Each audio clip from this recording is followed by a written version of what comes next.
Et si je te disais que tu n'as pas besoin de mourir pour découvrir à quoi ressemble l'autre côté?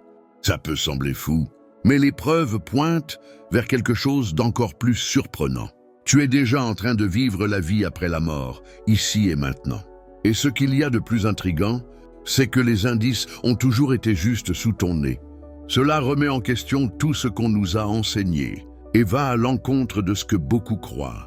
Mais en comprenant cela, tu peux éliminer les peurs, les doutes et même ce vide existentiel. Avant qu'on ne plonge plus profondément dans cette découverte, vérifie vite si tu es déjà abonné à la chaîne.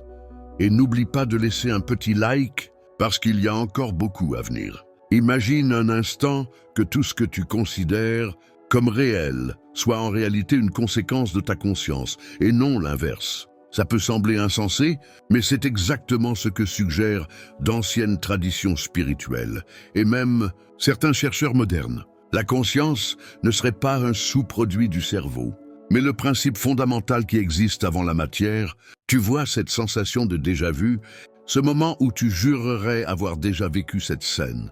Peut-être que c'est ton esprit qui te murmure à l'oreille que la vie, telle qu'on la connaît, n'est qu'une infime partie d'un tout beaucoup plus vaste.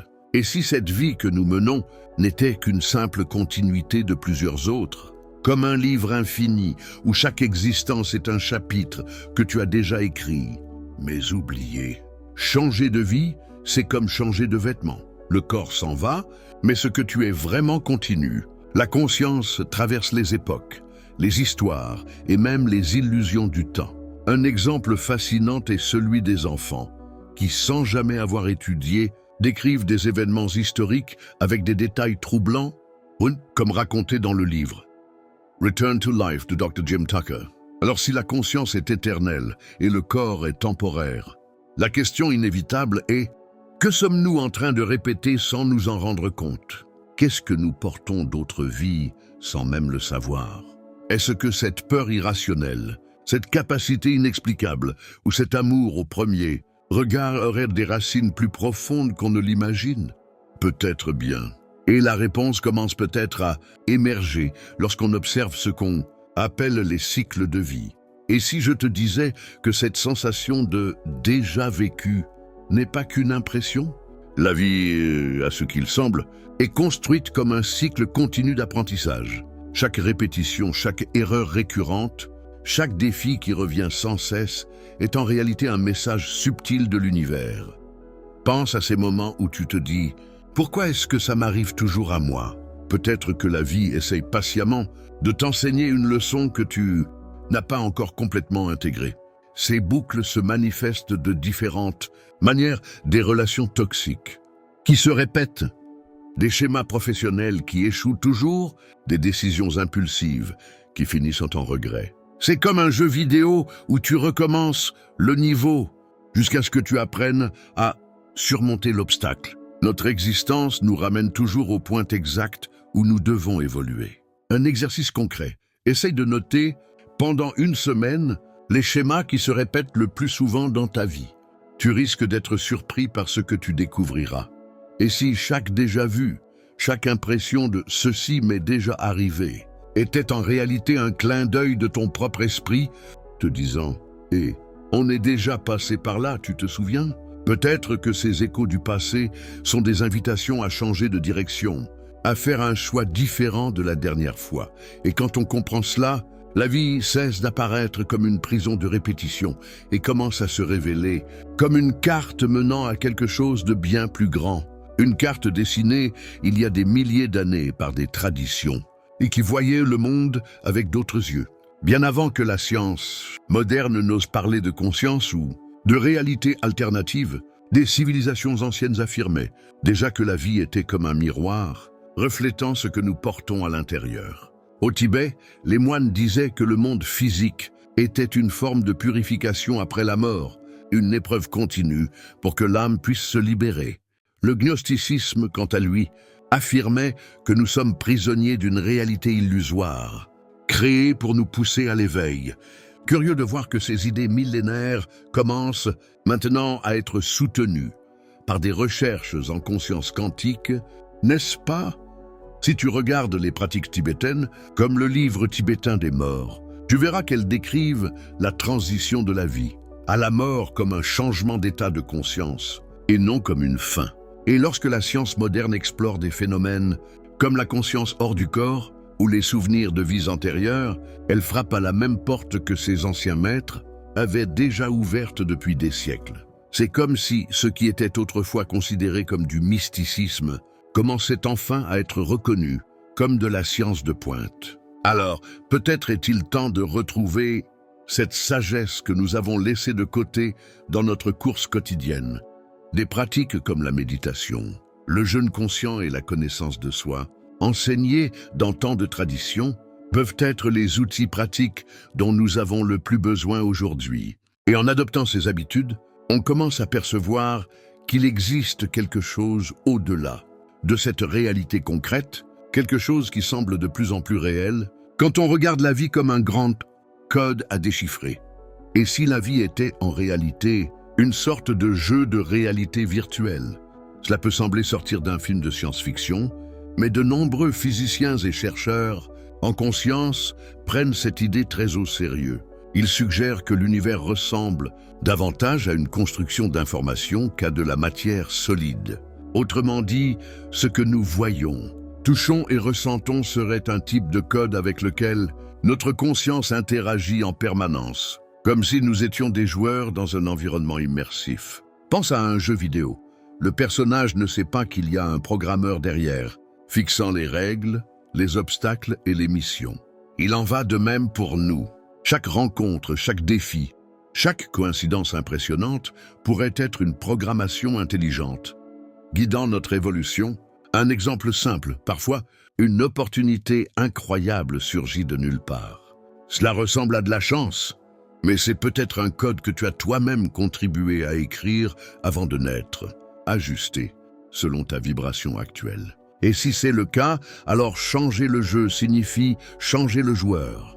En modifiant tes pensées, tes émotions et ton état d'esprit, tu modifies littéralement l'environnement autour de toi. Comme le dit Michael Talbot dans l'univers holographique, la réalité se modèle en fonction de la conscience qui l'observe. Cela ouvre un champ immense de possibilités, y compris celle que la souffrance ne soit pas une erreur de programmation, mais une leçon stratégique pour notre croissance. Et c'est justement de cela dont nous allons parler maintenant. Personne n'aime souffrir, évidemment. Mais que dirais-tu si je te disais que la douleur, au lieu d'être une punition aléatoire, est en réalité un outil précis pour l'évolution de l'âme? Chaque perte, chaque frustration, chaque larme versée porte en elle une leçon profonde que la vie s'acharne à nous enseigner. C'est comme un coach cosmique. Il peut être dur, mais son objectif est de renforcer ce qu'il y a de meilleur en toi, pas de te détruire. Et comme tout entraînement intense, les résultats viennent avec le temps et la persévérance. Tu veux un exemple concret? Lorsqu'on traverse une rupture amoureuse, il est naturel de se sentir brisé. Mais avec le temps, on réalise que cette douleur nous a poussés vers la connaissance de soi, l'amour propre et le choix de relations plus saines. Comme le disait Viktor Frankl, survivant de l'Holocauste et créateur de la logothérapie, la souffrance cesse d'être souffrance dès qu'elle trouve un sens. Chercher ce sens au milieu du chaos, c'est ce qui transforme la douleur en sagesse. Alors, la prochaine fois que le monde semblera s'effondrer, peut-être que le moment est venu de se demander « Qu'est-ce que la vie veut m'enseigner à travers cela ?» Il ne s'agit pas d'accepter tout en baissant la tête, mais de considérer l'inconfort comme un professeur exigeant qui ne laisse personne passer sans avoir appris. Et quand on commence à voir la vie sous cet angle, on réalise que même le temps n'est pas aussi linéaire qu'on le pensait. Et c'est là que les choses deviennent encore plus fascinantes.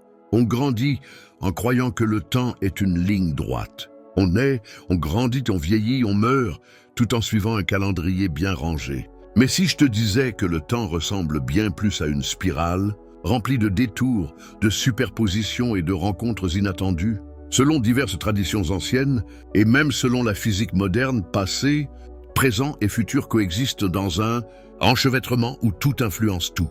Cette étrange sensation de porter des blessures anciennes sans savoir d'où elles viennent, eh bien, ce sont peut-être des échos d'autres tours dans cette grande spirale. C'est comme si chaque choix résonnait non seulement vers l'avant, mais aussi vers l'arrière et sur les côtés. Un traumatisme non résolu dans l'enfance peut façonner les opportunités ou les blocages de l'âge adulte.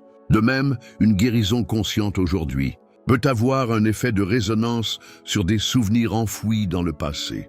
Pour ceux qui aiment les exemples pratiques, la pratique du Ho'oponopono, qui travaille le pardon et la réconciliation des mémoires, est un outil puissant pour réécrire ces couches temporelles invisibles. Et si la mort n'était pas la fin de cette spirale, mais simplement un changement de fréquence dans la même mélodie? Quand on regarde le temps sous cet angle, on comprend que mourir n'est pas disparaître, mais simplement changer de niveau dans cette réalité élargie. Une perception qui devient encore plus intrigante lorsqu'on écoute les récits de ceux qui ont traversé ce voile et sont revenus pour en parler. Imagine-toi te réveiller dans un endroit qui semble familier, mais en même temps absolument différent, plus réel, plus vivant, plus rempli de sens. C'est exactement ce que décrivent des milliers de récits d'expériences de mort imminente. Des personnes déclarées cliniquement mortes, mais revenues à la vie, racontent que l'au-delà n'est pas une fantaisie brumeuse, mais une réalité encore plus solide que la nôtre. Comme si nous vivions déjà dans une couche dense de la vie après la mort, sans même nous en rendre compte. Et ces récits ne viennent pas seulement de personnes religieuses ou mystiques, mais aussi de médecins, d'ingénieurs, de sceptiques, tous avec des témoignages étonnamment similaires. Dans de nombreux cas, la description inclut des paysages familiers, des retrouvailles avec des êtres chers, une sensation de paix profonde, mais aussi une compréhension limpide que la vie continue sur une autre fréquence. Un bon livre pour ceux qui veulent explorer cela est La preuve du paradis du Dr Eben Alexander, un neurochirurgien sceptique dont la vision a été complètement bouleversée par une expérience de mort imminente. Si la vie après la mort ressemble autant à ce que nous vivons déjà, alors peut-être que la grande différence réside dans notre perception et non dans le décor lui-même. Il se peut que nous marchions déjà dans un autre monde sans le savoir, et qu'un simple ajustement de conscience suffise pour voir au-delà du voile. Et le plus fascinant, il existe la possibilité que nous ayons nous-mêmes participé à la création de toute cette expérience. Accroche-toi, et si l'univers dans lequel tu vis avait été conçu par toi-même, cela semble absurde à première vue, mais plusieurs courants philosophiques et études sur la conscience suggèrent exactement cela. L'idée est qu'il existerait des versions plus élevées de nous-mêmes qui, au-delà des limites du temps et de la matière, auraient conçu cette réalité comme une salle de classe pour favoriser notre évolution spirituelle. Autrement dit, nous ne sommes pas seulement les joueurs de ce jeu, nous en sommes aussi les scénaristes. Tu veux un exemple parlant? Pense à ces situations où tout semblait aller de travers, mais avec du recul, ce sont justement elles qui ont façonné le meilleur de ce que tu es devenu aujourd'hui. Coïncidence? Peut-être pas. Peut-être était-ce un défi programmé pour que tu accèdes à des potentiels encore endormis. Un exercice intéressant est d'écrire une lettre, comme si elle venait de toi-même à une version future. Quels seraient les défis principaux que tu te donnerais pour grandir et comment se compare-t-il à ce que tu as déjà vécu? Et si nous sommes les architectes, cela signifie aussi que nous avons la capacité de réécrire certaines parties du jeu pendant que nous jouons. Pas besoin d'attendre l'au-delà pour changer de niveau. L'éveil se produit ici, sur le plateau du jeu. Et chaque choix conscient est comme un bouton secret qui déverrouille une nouvelle couche de réalité. Mais pour accéder à ce niveau de maîtrise, il faut d'abord développer quelque chose de très rare, la lucidité au sein du rêve lui-même. Beaucoup pensent que le but de la vie spirituelle est de s'échapper de cette réalité, de transcender, de fuir la douleur, de se déconnecter du monde. Mais si le véritable maître était celui qui reste ici, lucide, conscient, dansant à travers la tempête de la vie, il ne s'agirait pas de fuir le jeu, mais de le dominer, d'en comprendre les règles et d'agir en alignement avec la mission de l'âme. Ce serait comme devenir un joueur professionnel dans un jeu vidéo que tu as toi-même contribué à créer. Concrètement, cela signifie vivre avec un but, même quand tout semble s'effondrer autour de toi. Un exercice puissant consiste à se poser chaque matin la question « Que puis-je faire aujourd'hui pour honorer ma mission ?» Parfois, cela peut être aussi simple que faire preuve de patience. Pardonner quelqu'un ou simplement persévérer dans un projet oublié. Les petites actions alignées avec ton véritable but créent des ondes invisibles qui réécrivent la structure de ton jeu personnel. Et c'est précisément dans ces moments de lucidité qu'on réalise. Chaque défi est une opportunité de croissance consciente. Chaque répétition est une invitation à se réveiller. Chaque obstacle est une chance de réagir différemment. Et peu à peu, on comprend que même les douleurs, les pertes et les cycles persistants de la vie ont un rôle stratégique dans notre voyage vers l'éveil total de la conscience. Et c'est exactement cet éveil qui commence à se manifester dans les moments les plus inattendus. Tu sais, ce moment où tout semble s'effondrer, le cœur brisé, l'emploi perdu, la déception soudaine. Eh bien, ce ne sont pas des hasards.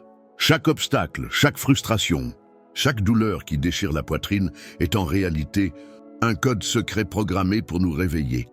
Ce sont comme des alarmes cosmiques, sonnant fort pour nous rappeler que nous vivons en mode automatique, oubliant qui nous sommes vraiment.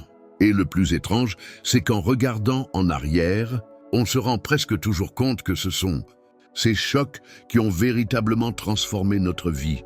Tu veux un exemple simple? Pense à quelqu'un qui a perdu son emploi et qui, dans le désespoir, a découvert une passion enfouie et a créé une entreprise bien plus alignée avec son essence. Parfois, est-ce que l'on croit? Être une tragédie n'est rien d'autre que la vie qui force une réinitialisation du système.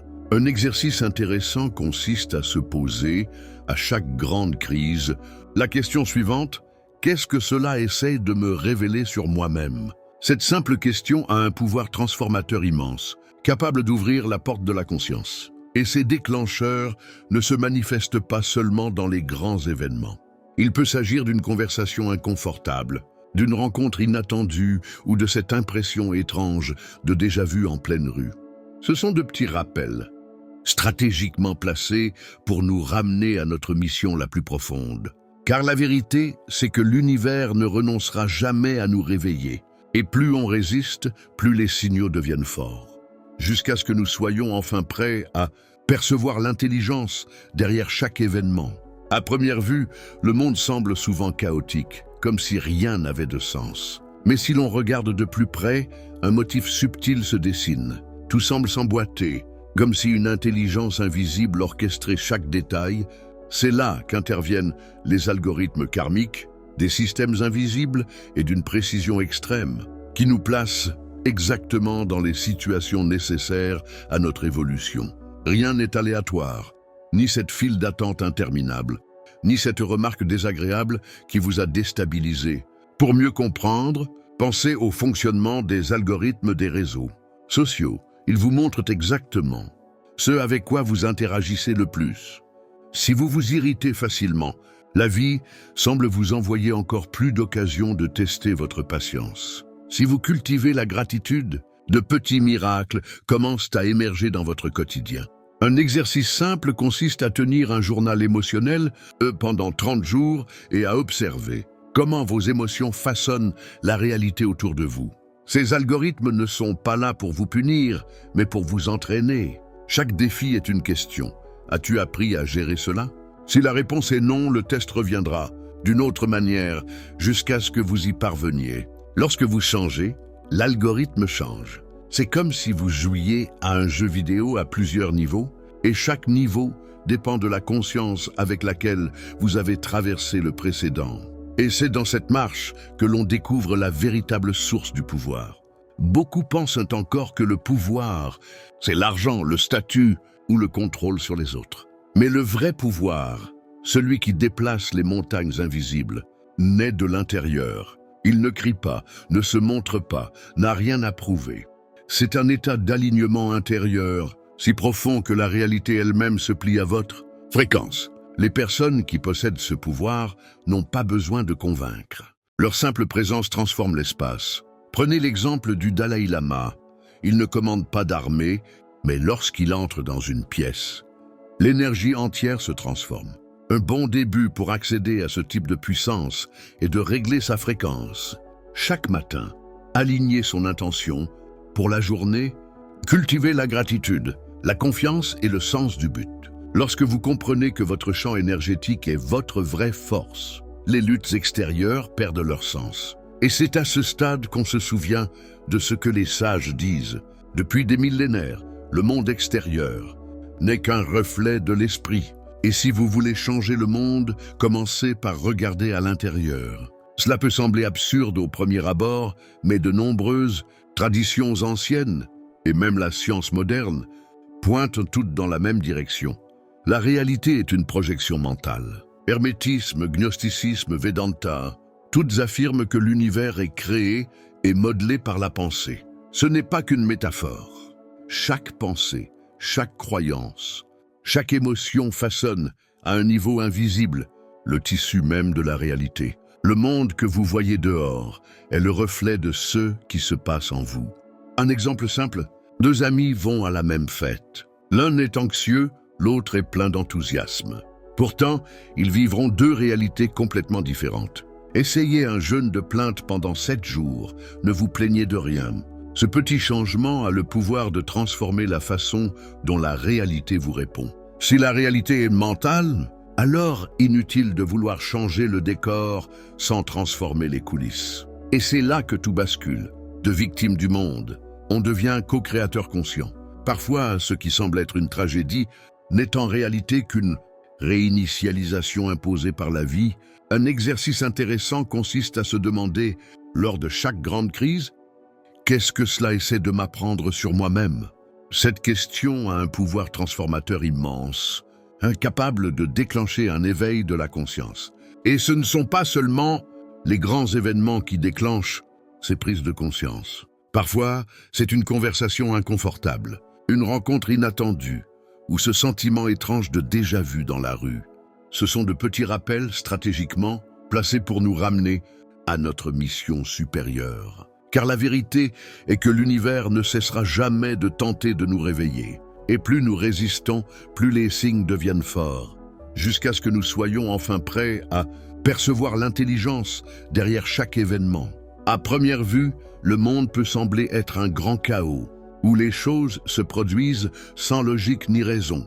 Mais en y regardant de plus près, nous commençons à percevoir un schéma subtil. Tout semble s'emboîter comme s'il y avait une intelligence organisant chaque détail. C'est là qu'interviennent les algorithmes karmiques, des systèmes invisibles et extrêmement précis, qui nous placent exactement dans les situations dont nous avons besoin pour évoluer. Rien n'est aléatoire, ni cette file d'attente que vous avez prise, ni ce commentaire désagréable qui vous a irrité. Pour mieux comprendre, pensez à la façon dont les algorithmes fonctionnent sur les réseaux sociaux. Ils vous montrent exactement ce avec quoi vous interagissez le plus. Si vous vous énervez facilement, la vie semble vous envoyer davantage de situations irritantes pour tester votre patience. Si vous cultivez la gratitude, de petits miracles commencent à apparaître dans votre quotidien. Un exercice pratique, ici, serait de tenir un journal des émotions pendant 30 jours et d'observer comment le schéma de vos émotions façonne ce qui se passe autour de vous.